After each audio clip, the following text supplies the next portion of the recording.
Ashama akkam jirtu jaalatamtoonni fi kabajamtoonni hordoftoonni seenaa tuubii bakkuma jirtanitti nageenyi koo isin haa qaqqabu.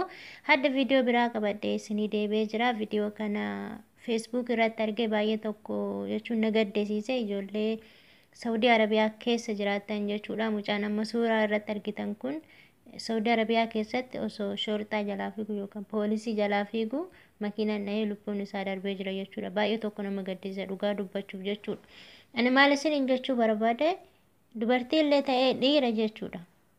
Hunduma keessanuu warra ala keessa hojjetan biyya kamirra yoo jiraattan poolisiin kan isin soqu yoo ta'e yoo qabamtan yookaan gara biyya keessanii galtan yookaan hidhaa seentan kanuma.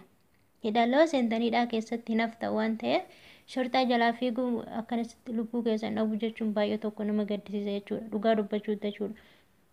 Baay'ee tokko natti dhagahame baay'ee tokko gaddee jechuudha. Amma obboleessa keenya amma suuraa irratti argitan kun jechuudha biyya Saudi Arabiyaa keessatti shorxaa jala osoo fiiguu makiinaa jala bu'ee makiinaan dhahee lubbuu isaa addunyaa kanarraa boqottee jirti jedhanii gabaasanii jiran jechuudha ijoolleen Saudi Arabiyaa keessa jiraatanii. Kanaaf hundumti keessanuu obboleeyyan keenya kan dhiiraa fi dubartoonnis yoo shorxaan kan isin qaban ta'e akkuma beekamu Saudi Arabiyaa keessa dhiira qofaa miti haala keessa hojjetan hin jiran dubartoonni illee waan ta'eef hundumti keessaniyyuu poolisiin kan isin kan isin qaban ta'e gara biyya keessanii isin galchan malee homaa waan isaan isin godhan hin jiru.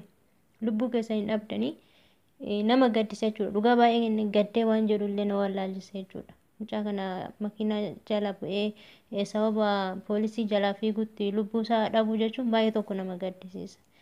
Hojjetanii nyaannan tun nama nyaatti. Dhugaa rabbi nama nyaatti. Kanaaf yoo lubbuu keetiin jiraatte yoo fayyaa qabaatte hojjetta birrii sanuu argatta waan ta'eef poolisiin yoo isin qabdu lubbuu isin hin baasu takka hidhaa takka gara biyyaatti isin deebisuudha. Gara biyyaatti isin deebisuudha iyyuu. Kanaaf akkanan isin jedha ijoolleen Saudi Arabiyaa keessa jiraatanii fi ijoolleen biyya kamirra jiraatan jechuudha. Balaa akkanaa kanarraa bilis adaraa keessan isin haa ta'uu irraa of eegaa isin jedha of eeggannoo godhaa isin jedha.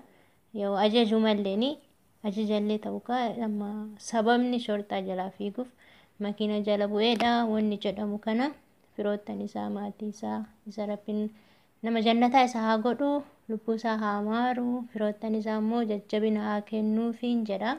Baay'ee gadda guddaa tokkotu natti dhagahame jechuudha. Dhugaallee natti fakkaachuu dide ijoolleen baay'een isaanii poost goonanan anis kara chaanaalii kiyyaa kanaan hiriyoottan kiyya biraan ergaa akkanaa kana maan geenye jedheen hojjedha jechuudha.